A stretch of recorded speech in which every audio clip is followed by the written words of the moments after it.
Price lot. எப்படி இருக்கீங்க எல்லாரும்? நல்லா இருக்கீங்களா? கர்த்தர் உங்களை ஆசீர்வதிப்பாராக. பிரியமான தேவ பிள்ளைகளே, உங்கள் ஒவ்வொருவருக்காகவும் நான் என்னுடைய எல்லா ஜெபங்களிலும் தினந்தோறும் நான் ஜெபித்து கொண்டிருக்கிறேன். நீங்கள் ஆவிக்குரிய வாழ்க்கையிலே நன்றாக வளர வேண்டும், ஒற்றுமையாக இருக்க வேண்டும். பிசாசு கொண்டு வருகிற சண்டைகள், பிரிவினைகள், முறுமுறுப்புகள், தேவையில்லாத விவாதங்கள், இவைகளுக்கெல்லாம் நீங்கள் விலகி ஆவிக்குரிய பாதை இன்னதென்று கண்டு அதிலே நீங்கள் தொடர்ந்து நடக்க வேண்டும் என்றும், உங்களுடைய குடும்பங்கள் தேவனால் ஆசீர்வதிக்கப்பட வேண்டும் என்றும் தொடர்ந்து ஜெபிக்கிறேன்.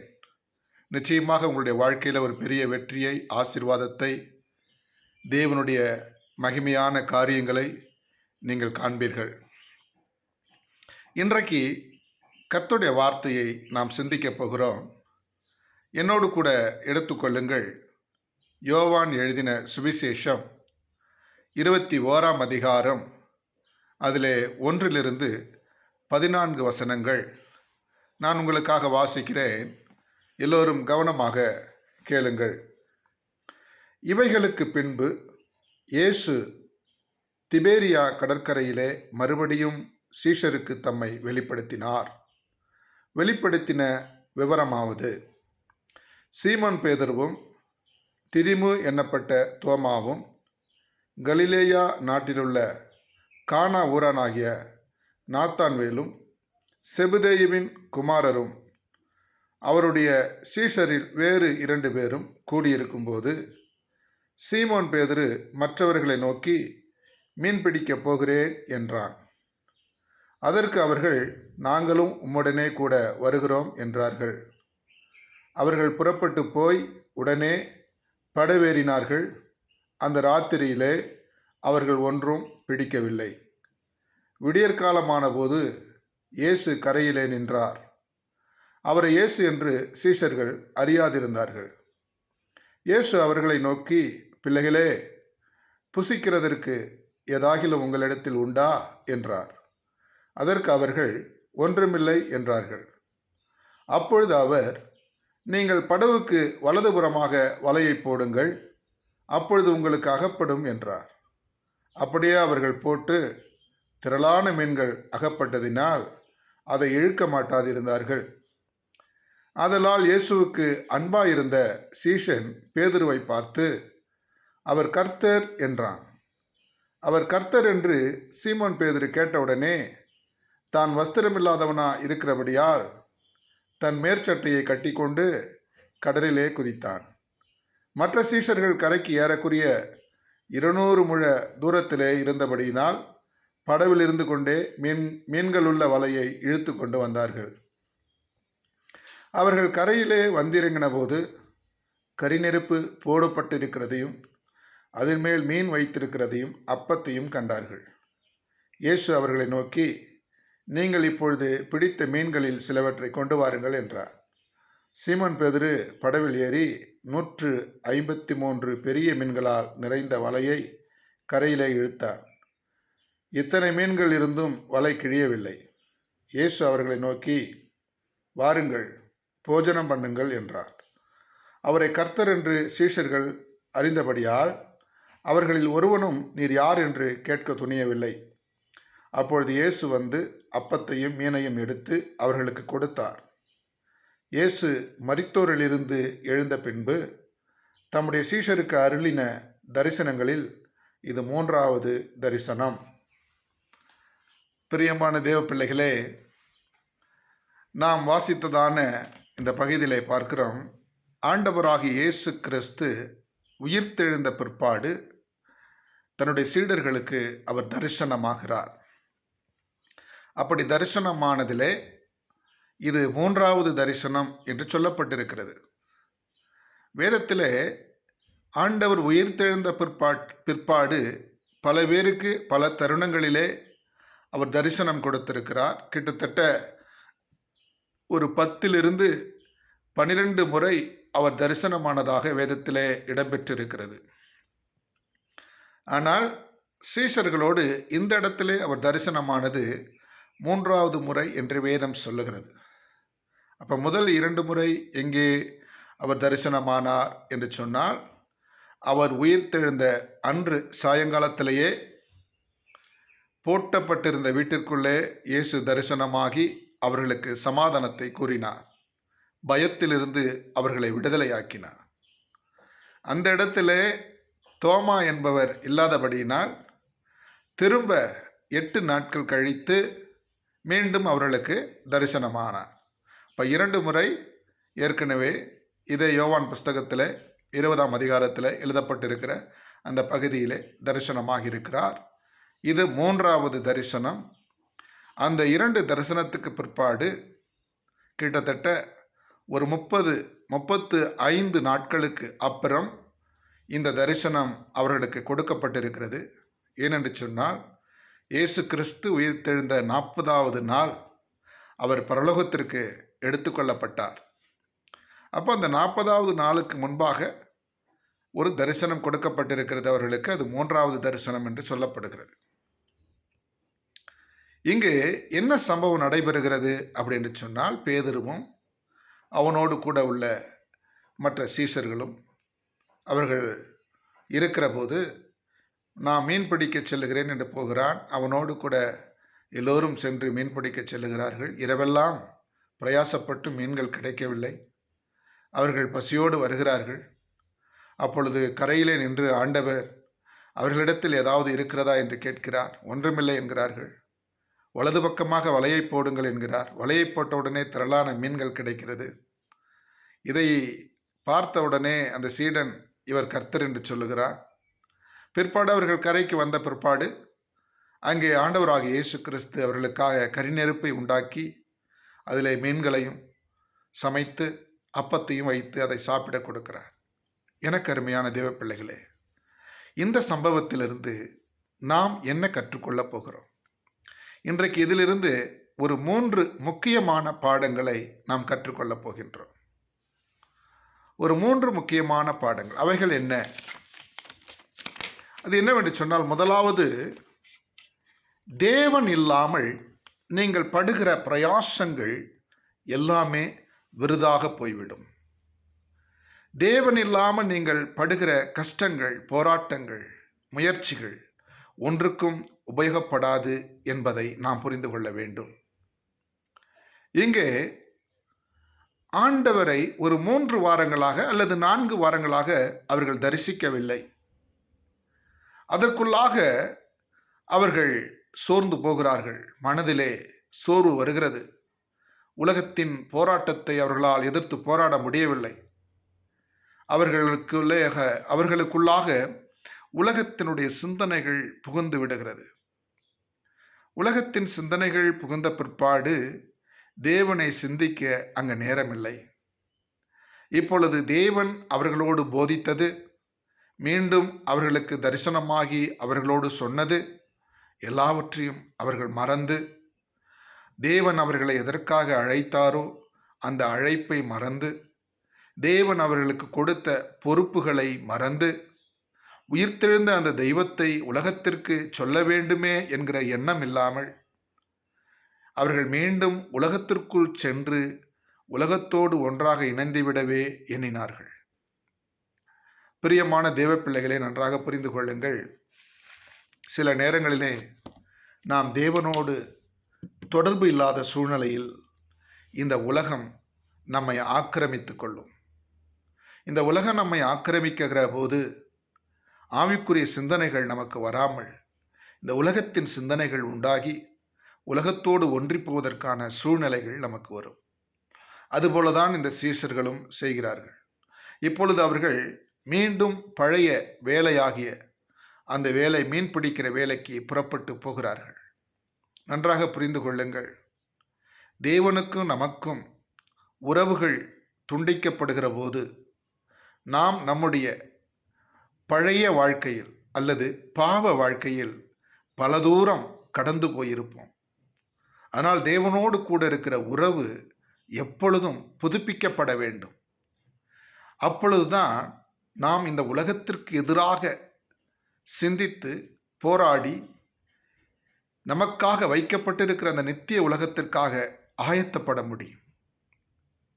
இங்கே இவர்கள் உலகத்தோடு ஒன்றி போகத்தக்கதாக அவர்கள் தங்களுடைய முந்தைய அனுபவங்களை நம்பி,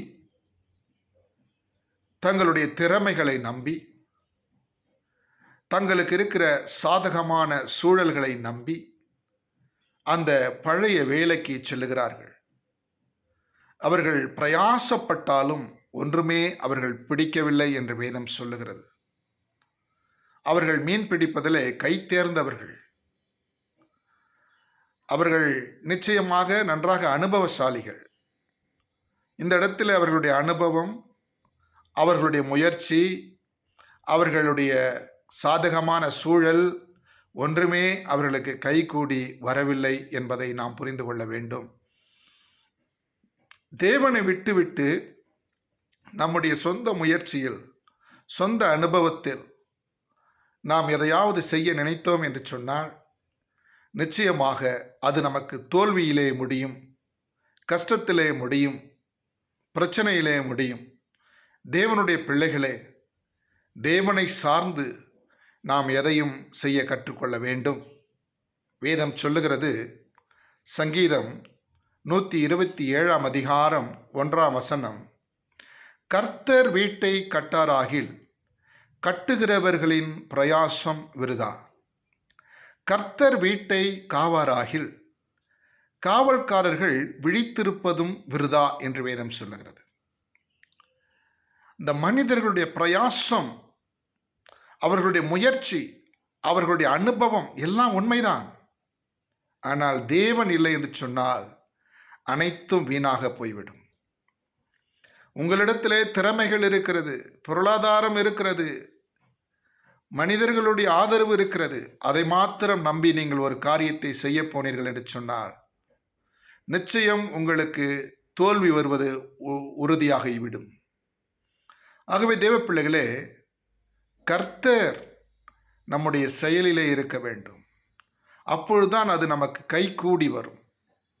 தாவீது அவன் ராஜாவினால் துரத்தப்பட்டு வனாந்தரத்திலே, காடுகளிலே, மேடுகளிலே உணவுக்கும் தண்ணீருக்கும் அவன் தவிக்கிற நேரமெல்லாம் அவன் தேவனை நோக்கி கதறி அழுது, மான்கள் நீரோடையை வாஞ்சித்து கதறுவது போல என் ஆத்துமா உமக்காக கதறுகிறது என்று சொல்லி ஆண்டவரை தன்னோடு கூட வைத்து கொண்டான். எவ்வளவோ போராட்டங்கள் வந்தது, எவ்வளவோ அவன் தன்னிச்சையாக செயல்படுவதற்கான சூழல்கள் உண்டானது. ஆனாலும் கர்த்தரை தன் பக்கத்தில் வைத்து கொண்டான், தனக்கு முன்பாக வைத்து கொண்டான். அதனால வேதம் சொல்லுகிறது, 2 சாமுவேல் 5 அதிகாரம் 10 தாவீது நாளுக்கு நாள் விருத்தி அடைந்தான், சேனைகளின் தேவனாகிய கர்த்தர் அவனோடே கூட இருந்தார். பிரைஸ் தி லார்ட், ஹல்லேலூயா. தாவீது நாளுக்கு நாள் விருத்தி அடைந்தான், சேனைகளின் தேவனாகிய கர்த்தர் அவனோடு கூட இருந்தார் என்று நாம் பார்க்கிறோம். பாருங்க, அவன் நினைத்திருந்தால் அவன் தன் சுய இஷ்டத்திற்கு அந்த வனாந்தரத்தில் வாழ்ந்திருக்கலாம். தான் நினைத்தது போல ஏதோ ஒரு குறிப்பிட்ட நாட்டுக்கு சென்று அந்த நாட்டை போராடி அந்த நாட்டை பிடித்து அவன் ஆண்டு இருக்கலாம். அவனுக்கான வாய்ப்புகள், அவனுக்கான திறமைகள், அவனுக்கான மக்கள் பலம் எல்லாமே இருந்தது. ஆனாலும் அவர்கள் யாரையுமே நம்பவில்லை. அவன் கர்த்தரை சார்ந்திருந்தான். அதனால் அவன் வாழ்க்கை நாளுக்கு நாள் விருத்தி அடைந்து ஆண்டவர் நினைத்தது போல இந்த இஸ்ரவேல் தேசத்தின் ராஜாவாக முடிசூட்டப்பட்டான். பிள்ளைகளே, நம்முடைய வாழ்க்கையிலும் நாம் ஆண்டவரை சார்ந்திருக்க வேண்டும். ஆண்டவரை விட்டு ஒரு நாளும் நாம் விலகி போய்விடக்கூடாது. ஆண்டவருக்கு நமக்கும் இருக்கிற அந்த உறவு துண்டித்துப்பட கூடவே கூடாது. யோவான் எழுதின சுவிசேஷம் 15 அதிகாரம் 5 சொல்லுகிறது, நானே திராட்சை செடி, நீங்கள் கொடிகள். ஒருவன் என்னிலும் நான் அவனிலும் நிலைத்திருந்தால் அவன் மிகுந்த கனிகளை கொடுப்பான். என்னை இல்லாமல் உங்களால் ஒன்றும் செய்ய இயலாது. You cannot do anything apart from me. நான் இல்லாமல் உங்களால் ஒன்றையுமே செய்ய முடியாது என்று சொல்லுகிறார். தேவனுடைய பிள்ளைகளே, நன்றாக புரிந்து கொள்ளுங்கள். என்றைக்கு நீங்கள் ஆண்டவராகிய இயேசு கிறிஸ்துவை உள்ளத்திலே ஏற்றுக்கொண்டு அவருடைய பிள்ளைகளாக மாறினீர்களோ, அன்றையிலிருந்து அந்த நித்திய செடியாகிய திராட்சை செடியிலே நீங்கள் கொடிகளாக இருக்கிறீர்கள். நாம் கொடிகளாக இருக்கின்றோம்.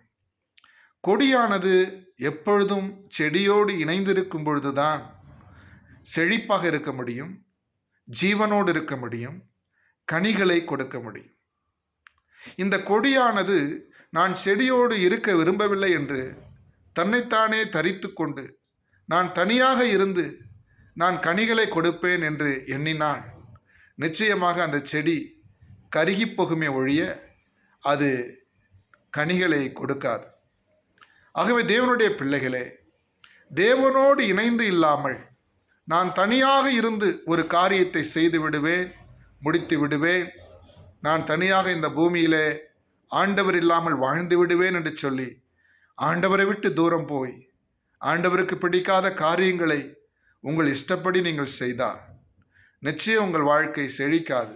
மாறாக அது கருகிதான் போகும். முடிவிலே அதை கொண்டு போய் குப்பையிலே போட்டு எரிப்பார்கள். ஆகவே தேவனோடு கூட இருக்கிற அந்த உறவை புதுப்பித்து கொள்ளுங்கள். தேவனோடு ஒப்புரவாகிக் கொள்ளுங்கள். தேவனுக்கும் உங்களுக்கும் இருக்கிறதான அந்த உறவு மேலும் மேலும் மேம்பட வேண்டும், உறுதிப்பட வேண்டும். அதைத்தான் இந்த பகுதியிலே நாம் கற்றுக்கொள்கின்றோம். இரண்டாவதாக இந்த பகுதியிலிருந்து நாம் கற்றுக்கொள்ளுகிற பாடம் என்னவென்று சொன்னால், கீழ்ப்படிதல் நமக்கு அபரிவிதமான ஆசீர்வாதங்களை கொண்டு வரும். கீழ்ப்படிதல் நமக்கு அபரிவிதமான ஆசீர்வாதங்களை கொண்டு வரும். இரவெல்லாம் பாடுபட்டார்கள், பிரயாசப்பட்டார்கள், முயற்சி செய்தார்கள். என்னென்ன தந்திரங்கள், என்னென்ன முறைகள் இருக்கிறதோ எல்லாவற்றையும் பயன்படுத்தினார்கள். எந்தெந்த இடத்தில் மீன் கிடைக்கும் என்று எண்ணினார்களோ எல்லா இடத்திற்கும் சென்றார்கள். ஆனால் ஒன்றுமே வாய்க்கவில்லை. கடைசியாக அவர்கள் கரைக்கு வருகிற போது யாரோ ஒருவர் கரையிலே நின்று அவர்களை பார்த்து வலது பக்கமாக வலையை போடுங்கள் என்று சொன்னவுடனே அவர்கள் எந்த கேள்வியும் கேட்காமல், எந்த மறுப்பும் சொல்லாமல் அவர்கள் வலையை போட்டார்கள். திரளான மீன்களை பெற்றார்கள். இதோ நீங்களாக நானாக இருந்தால் என்ன செய்திருப்போம்? எங்களை விட நாங்கள் எத்தனை வருடம் அனுபவம் தெரியுமா இந்த கடலிலே?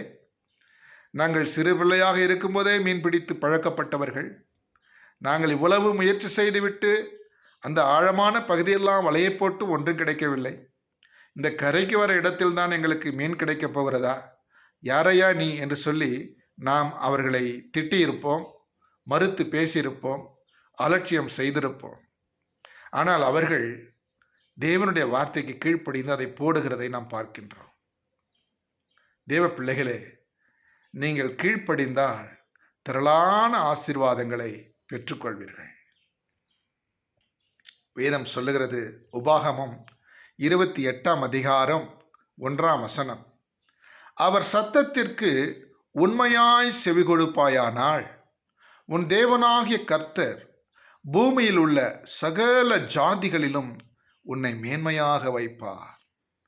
அவர் சத்தத்திற்கு உண்மையாக செவி கொடுப்பாயானால், கீழ்ப்படிவாயானால், பூமியில் உள்ள சகல ஜனங்களுக்கு மத்தியிலும் உன்னை மேன்மையாக வைப்பேன் என்று சொல்லுகிறார். பிள்ளைகளே, கிறிஸ்தவ வாழ்க்கையிலே ஆசீர்வாதங்களை பெற்றுக்கொள்வது, திரளான ஆசீர்வாதங்களை பெற்றுக்கொள்வது, தேவனுடைய மனதிற்கு பிரியமாய் நடந்து கொள்வது, இவைகளெல்லாம் எங்கே இருக்கிறது தெரியுமா? நம்முடைய கீழ்ப்படிதலில் தான் இருக்கிறது. கீழ்ப்படிதல் ஆண்டவருடைய ஆசீர்வாதங்களை பெற்றுக்கொள்ளக்கூடிய ஒரு திறவுகோல். அந்த திறவுகோலை நீங்கள் முறையாக பயன்படுத்தினால் நிச்சயமாக இந்த பூமியிலே நீங்கள் ஆசீர்வதிக்கப்பட்ட பிள்ளைகளாக இருப்பீர்கள். அதை மறந்து விடாதீர்கள். சில நேரங்களில் நாம் நினைக்கிறோம், சபைக்கு சென்று விட்டால், ஆராதனை செய்துவிட்டால் போதும், அல்லது ஆண்டவருக்கு ஏதோ சபையின் தேவைகளை சந்திப்பதற்காக காணிக்கைகளை கொடுத்து விட்டால் போதும், ஆண்டவர் நம்மை ஆசீர்வதித்து விடுவார் என்று சிலர் நினைக்கின்றார்கள். அது தவறு. நீங்கள் இதையெல்லாம் செய்ய வேண்டும். அதே நேரத்தில் அவருடைய வார்த்தைக்கு, அவருடைய வசனத்திற்கு, அவருடைய சித்தத்திற்கு நீங்கள் கீழ்ப்படிய கற்றுக்கொள்ள வேண்டும். 1 சாமுவேல் 15ஆம் அதிகாரம் 22ஆம் வசனம் சொல்லுகிறது, பலியை பார்க்கிலும் கீழ்ப்படிதலும் ஆட்டுக்கடாக்களின் நினத்தை பார்க்கிலும் செவிகொடுத்தலும் உத்தமம். உன்னுடைய ஆராதனை, நீ சத்தமாக பாடுவது, கைத்தட்டி பாடுவது, குதித்து பாடுவது, இதெல்லாம் பார்த்து ஆண்டவர் மெய் மறந்து விட மாட்டார். அதனால் நீ ஆண்டவரை மயக்கிவிட முடியாது. அல்லது உன்னுடைய காணிக்கையின் மூலம், தசம பாகத்தின் மூலம் ஆண்டவருடைய மனதை மாற்றிவிடலாம் என்று எண்ணிவிடாதே. இவைகளெல்லாம் விட உன்னுடைய கீழ்ப்படிதல் முக்கியமானது. அவருக்கு செவி கொடுப்பது முக்கியமானது. ஆகவே தேவனுடைய பிள்ளைகளே, கர்த்தருக்கு கீழ்ப்படிந்து அவருடைய வார்த்தைக்கு நீங்கள் செவி கொடுத்தால் இப்பொழுது இருக்கிற உங்களுடைய வறுமைகள் மாறும். இப்பொழுது இருக்கிற உங்களுடைய எல்லா வறட்சிகளும் மாறி ஆண்டவர் உங்களை அபரிவிதமாக ஆசீர்வதிப்பார். வேதத்தில் பாருங்க, எத்தனையோ உதாரணங்களை நாம் சொல்ல முடியும். வேதத்தில் எத்தனையோ பேர் ஆண்டவருக்கு கீழ்ப்படிந்து ஆசீர்வாதங்களை பெற்றுக்கொண்டிருக்கிறார்கள். ஆபிரகாம் அவனுடைய வார்த்தையை கேட்டு அப்படியே செய்தான். வேதம் அவனை குறித்து சொல்லுகிறது, அவன் வெள்ளியும் பொன்னும் உள்ள சீமானாக மாறினான் என்று.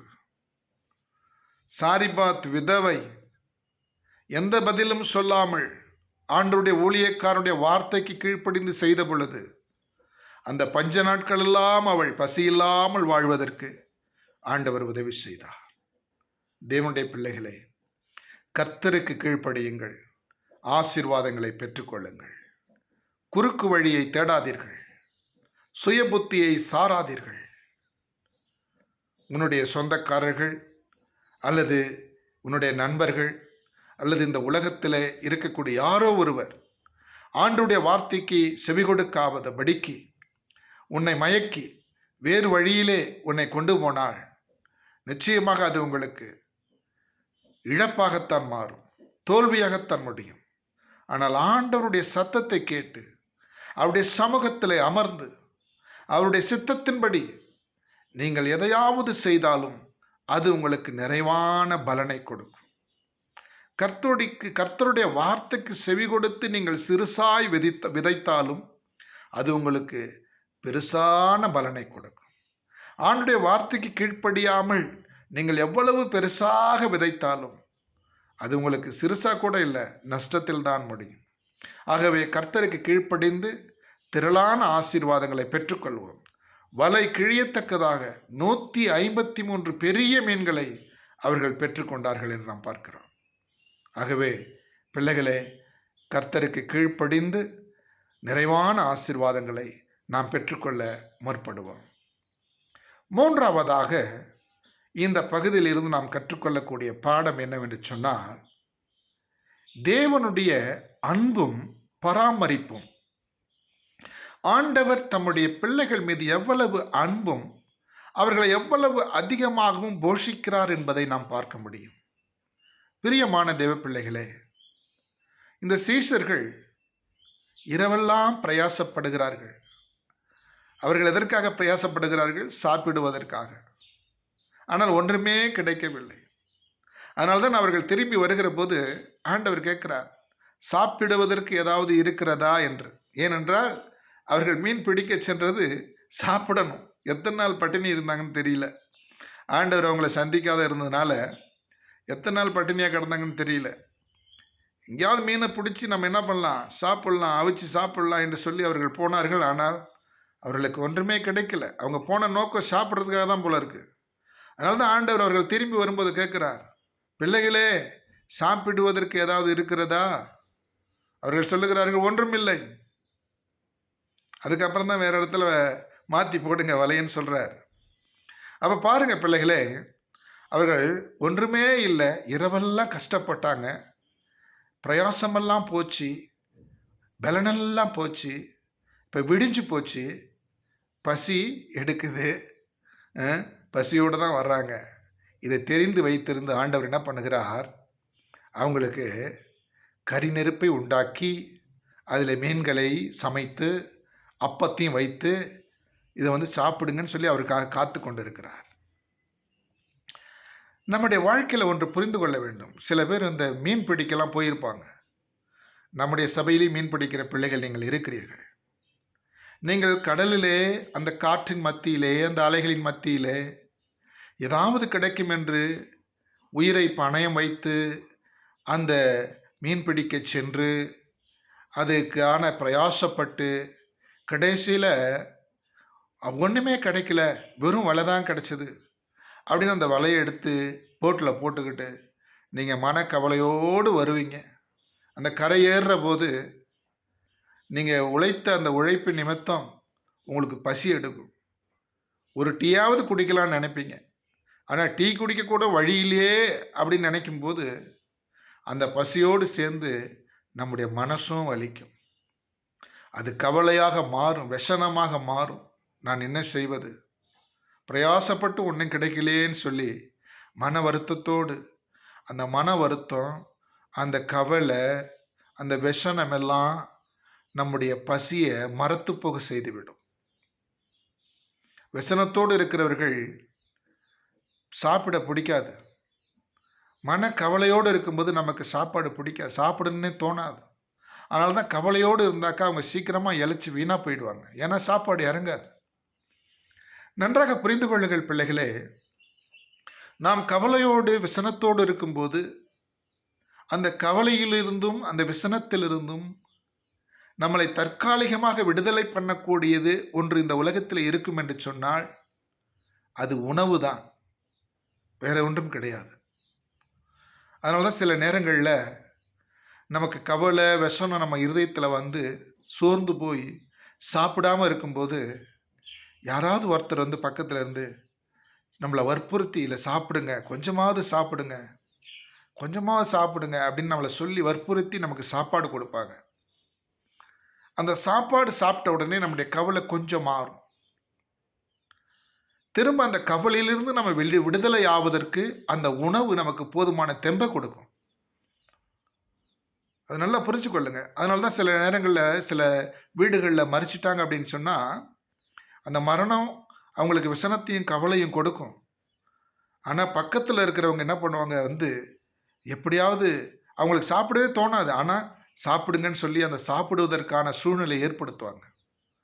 அதை சாப்பிட்ட உடனே அந்த கவலை கொஞ்சம் மாறும். அந்த கவலையிலிருந்து நம்ம விடுதலை பெறுவதற்கான ஒரு உந்து சக்தியாக அந்த உணவு இருக்கும். அதைத்தான் ஆண்டவராகிய இயேசு கிறிஸ்து இங்கே தம்முடைய பிள்ளைகளுக்கு செய்கிறார். அவர்கள் தன்னுடைய தலைவனை இழந்து, தன்னுடைய குருவை இழந்து, தான் நம்பினவரை இழந்து, இதுக்கப்புறம் நம்ம என்ன செய்வது என்று தெரியாமல் அவர்கள் கவலைகளிலும் கண்ணீரிலும் உலகத்தின் சூழல் அவர்களுக்கு எதிராக இருக்கிறதை பார்த்து அதை சோர்ந்து போய் அவர்கள் இந்த உலகத்தோடாவது ஒன்றி வாழ்ந்து விடலாம் என்று போகிற பொழுதும் அங்கேயும் தோல்வி வருகிற போது இதற்கப்புறம் நம்ம என்னதான் செய்வது என்று தெரியாமல் அவர்கள் விசனத்திலே கவலையிலே மூழ்கி இருக்கிற அந்த தருணத்திலே தற்காலிகமாக அந்த கவலையிலிருந்து அந்த விசனத்திலிருந்து அவர்களை விடுதலை ஆக்க வேண்டும் என்று சொல்லி தெய்வம் ஆண்டவர் அவர்களுக்காக உணவை சமைத்து வைத்து கொண்டு கூப்பிடுகிறதை நாம் இங்கே பார்க்கிறோம். எனக்கு அருமையான தேவ பிள்ளைகளே, நம்முடைய பாஸ்டர் அம்மா அவர்கள் மரித்த பொழுது அந்த சூழ்நிலையிலே எனக்கு ஒன்றுமே புரியவில்லை. எவ்வளோ வேதனைகள், கஷ்டங்கள், கவலைகள் எல்லாம் என்னை சூழ்ந்து கொண்டு விட்டது. கரெக்டாக ஒரு வாரம் கழித்து என்னுடைய பிள்ளைகளும் ஹாஸ்டலுக்கு போயிட்டாங்க. யாருமே வீட்டில் இல்லை, நான் மட்டும்தான் தனியாக இருப்பேன். தனியாக இருக்கும்போது இரவு நேரங்களிலே உறக்கமும் வராது, பகல் நேரங்களிலே பசியும் எடுக்காது. என்னுடைய மனைவியை நினைத்து அதிகமாக அவர்கள் இல்லாமல் போனது என்னை கண்ணை கட்டி காட்டில் விட்டது போன்ற ஒரு சூழலாக எனக்கு இருந்தது. மிகுந்த அந்த கவலையை என்னால் அழுதும் வெளிப்படுத்த முடியவில்லை. நான் ரொம்ப நாட்கள் சாப்பிடாமல் சரியான சாப்பிடாமலே தான் இருந்தேன்.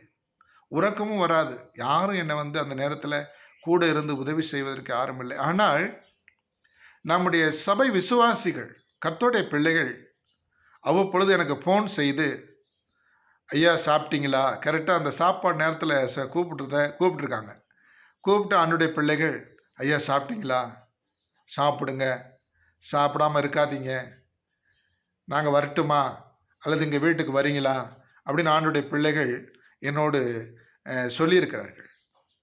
அப்படி அந்த கவலையான நேரத்திலே, சாப்பிட மனதில்லாத அந்த சூழலிலே, சாப்பிட பிடிக்காத அந்த நேரங்களிலே யாரோ ஒருவர் ஃபோன் செய்து, ஐயா சாப்பிட்டீங்களா, சாப்பிடுங்க என்று கேட்கிற அந்த வார்த்தையே மிகுந்த ஆறுதலாக இருக்கும். ஆம் தேவனுடைய பிள்ளைகளே, கவலையில் இருக்கிறவர்களை நாம் சாப்பிட வைத்து விட்டோம் என்று சொன்னால், அந்த கவலையிலிருந்து அவர்கள் விடுதலை பெறுவதற்கு அது ஒரு பெரிய பலனாக, ஒரு பெரிய சக்தியாக அது மாறும். அப்படித்தான் ஆண்டவராக இயேசு கிறிஸ்து தன் பிள்ளைகள் கவலையில் இருக்கிறார்கள், அந்த கவலையிலிருந்து அவர்களை மாற்ற வேண்டும் சொல்லி ஒரு தாயை போல அவர்களுக்காக ஒரு உணவை உருவாக்கி வைத்து அவர்களை சாப்பிடும்படி எடுத்து கொடுக்கிறார். யோசித்து பாருங்க, நம்முடைய ஆண்டவர் எவ்வளவு அன்பு உள்ளவர். ஒரு தாயை பார்க்கிலும் நம்மை அதிகமாக நேசிக்கிற தெய்வம், நம்மை தேற்றுகிற தெய்வம். அப்படிப்பட்ட தெய்வத்தை எல்லாம் நாம் விட்டுட்டு நாம் உலகத்தை தேடி, உலகத்தின் சிற்றின்பங்களை தேடி நாம் ஓடுவோம் என்று சொன்னால் அது எவ்வளவு பெரிய நன்றி கெட்டத்தனம். நம்மை பெற்ற தாய்கள் கூட சில நேரங்களிலே நம்மை நினைக்காமல் போய் விடுவார்கள், நம்மை வெறுத்து பேசுவார்கள், நம்மை உதறி தள்ளி விடுவார்கள். ஆனால் ஒரு முறை நீங்கள் உங்கள் வாழ்க்கையை இயேசுவுக்கு ஒப்பு கொடுத்து விட்டால் அவர் உன்னையே நினைத்து கொண்டிருப்பார். உன் தேவை என்ன என்பதை அவர் அறிந்து அதற்கு ஏற்றாற்போல் செயல்படுவார். ஆம், உனக்காக தன் ஜீவனையே கொடுத்தார் அல்லவா, தன் இரத்தத்தை சிந்தினார் அல்லவா, அவ்வளவு கொடிய வேதனைகளையும் ஏற்றுக்கொண்டார் அல்லவா. உன் பசி அறிந்து உனக்கு உணவு கொடுக்கிற உன் தெய்வம் நம் ஆண்டவர் இயேசு கிறிஸ்து. தாயின் அன்பை பார்க்கிலும் மேலான அன்பு செலுத்தினவர். ஆகவே தேவனுடைய பிள்ளைகளே, அவருடைய அன்பும் பராமரிப்பும் இந்த உலகத்தால் விவரிக்கப்பட முடியாதவை. ஒரு தகப்பன் நம்மை தோளில் சுமந்து கொண்டு போகிறது போல, நான் உன்னை சுமந்து கொண்டு போவேன் என்று சொல்லுகிறார். ஒரு தாய் தேற்றுகிறது போல, நான் உன்னை தேற்றுவேன் என்று சொல்லுகிறார். இதற்கு மேல் அவருடைய அன்பை வெளிப்படுத்துவதற்கு இந்த உலகத்தில் வார்த்தைகள் இல்லை. ஆகவே தேவனுடைய பிள்ளைகளே, தேவனுடைய அன்பையும் பராமரிப்பையும் எண்ணி பாருங்கள், அவருக்கு நன்றி உள்ளவர்களாக இருங்கள். இன்றைக்கு நாம் வாசித்ததான இந்த பகுதியிலிருந்து 3 முக்கியமான பாடங்களை நாம் கற்றுக்கொண்டோம். தேவன் இல்லாமல் நாம் எவ்வளவு உழைத்தாலும் பிரயாசப்பட்டாலும் அது நமக்கு பிரயோஜனமாக இருக்காது. நாம் ஆண்டுடைய வார்த்தைக்கு கீழ்ப்படிந்தால் அவர் நம்முடைய வறட்சிகளெல்லாம் மாற்றி திரளான ஆசீர்வாதங்களை கொடுத்து விடுவார். 3வது, நாம் நம்புகிற தெய்வம், நம்மை உருவாக்கின தெய்வம், நம்மீது அளவில்லாத அன்பு வைத்து நம் தேவையை அறிந்து நம்மை போஷிக்கிற தெய்வமாக இருக்கிறார். ஆகவே அவரோடு கூட தொடர்ந்து நம்முடைய உறவை நாம் உறுதிப்படுத்துவோம், மேம்படுத்துவோம். கர்த்தர் நம்மை ஆசீர்வதிப்பாராக. நாம் கண்களை மூடி ஜெபிக்கலாம். இரக்கமுள்ள எங்கள் ஆண்டவரே, உம்முடைய பாதத்தில் எங்களை தாழ்த்துகிறோம், ஒப்புக் கொடுக்கிறோம். இந்த வார்த்தையை கேட்ட உமது பிள்ளைகள் ஒவ்வொருவரையும் ஆசீர்வதியும். ஒவ்வொருவருக்கும் வேண்டிய எல்லா விதமான ஆசீர்வாதங்களையும் நன்மைகளையும் திரளாக கொடுப்பீராக. இந்த வசனம் அவர்களுடைய வாழ்க்கையிலே ஒரு பெரிய ஆசீர்வாதத்தை, ஒரு பெரிய ஆவிக்குரிய மாற்றத்தை கொண்டு வரும்படியாக ஜெபிக்கிறேன். ஆண்டவரே, மகிமையான காரியங்களை நடப்பிப்பீராக. இயேசு கிறிஸ்துவின் நாமத்தில் வேண்டிக் கொள்கிறோம், ஜீவனுள்ள நல்ல பிதாவே, ஆமென். என் ஆத்துமாவே கர்த்தரை ஸ்தோத்திரி, முழுவுள்ளமே பரிசுத்த நாமத்தை ஸ்தோத்திரி. என் ஆத்துமாவே கர்த்தரை ஸ்தோத்திரி. கர்த்தர் செய்த சகல உபகாரங்களையும் மறவாதே. ஆமே. நம்முடைய கர்த்தராகிய இயேசு கிறிஸ்துவின் கிருபையும் பிதாவாகிய தேவனுடைய அன்பும் பரிசுத்த ஆவியானுடைய ஐக்கியமும் நம் அனைவரோடும் என்றும் என்றும் சதா காலங்களிலும் இருப்பதாக.